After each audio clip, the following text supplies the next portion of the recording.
Hey YouTube, welcome back to another video.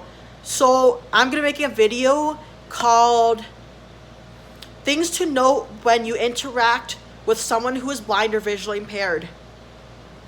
So when you approach someone who's visually impaired, introduce yourself. For example, hi, this is Jack, how can I help you? So when you want to go up and help someone who's blind or visually impaired, go to them and ask permission, just like I did in the example. So, and also note that we don't recognize the face the way that sighted people do. So in my case, I recognize people by their voice. I can't look at someone and tell, oh my gosh, that's my old physics professor. I can't do that. I only recognize him when I hear his voice.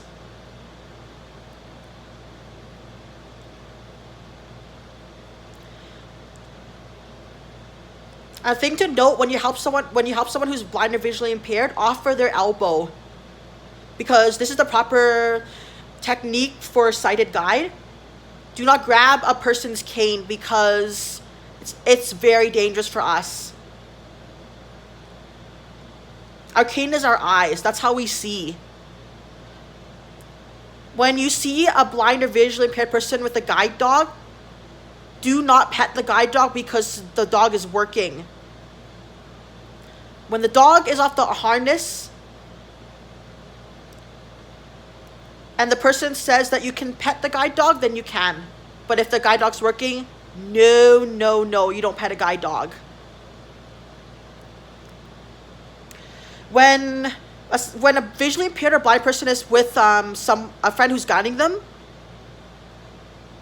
do not go to the guide and ask, oh, how's your friend doing?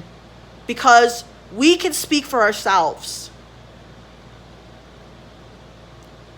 So when you talk to the person that's guiding the blind person, you're not respecting the blind person's autonomy. You're assuming that they can't speak for themselves.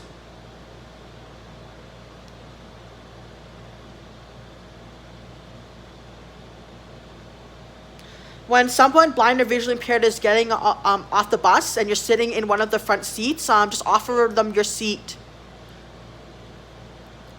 So when I get on the bus, I sit in the front of the bus so that way I'm close to the driver and I could tell him or her where I'm going. I sit in one of those priority seats.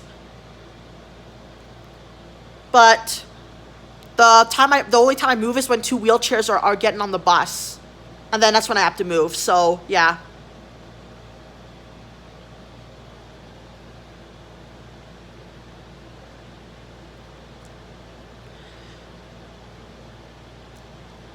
When you're taking orders from a blind or visually impaired customer,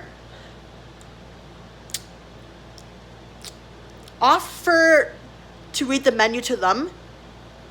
If there are Braille and large print menus, great. Just offer them a Braille or large print menu.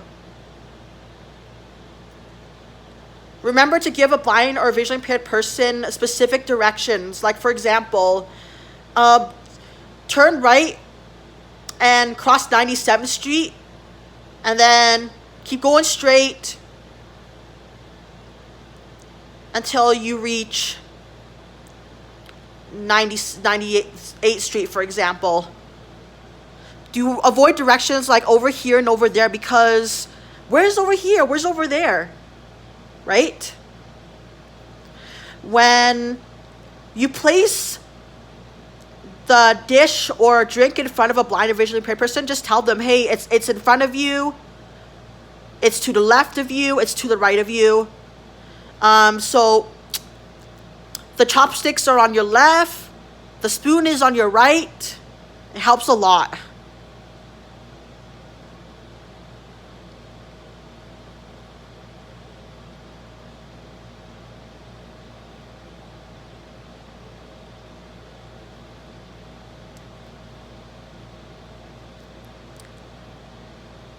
Please see us as normal human beings, because we want to feel normal. We don't want to be singled out because of our disability.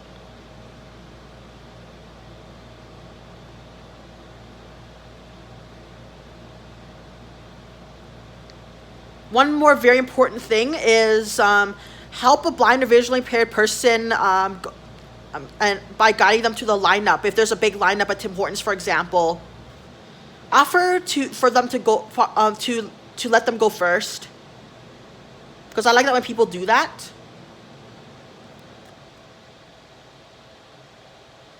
When a blind or visually impaired person is in a crowded place like a bar and they're trying to find a bathroom, offer to guide them there. Don't ever leave a blind or visually impaired person in a parking lot by themselves, because there are no landmarks whatsoever to help guide us. It's just an open space to us, and we can get lost.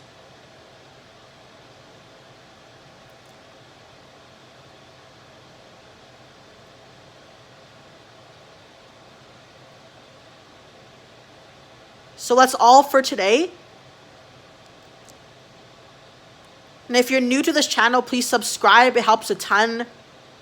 And please share my videos with your friends, family, colleagues. I hope that during COVID times, you guys will be safe. Have a good day.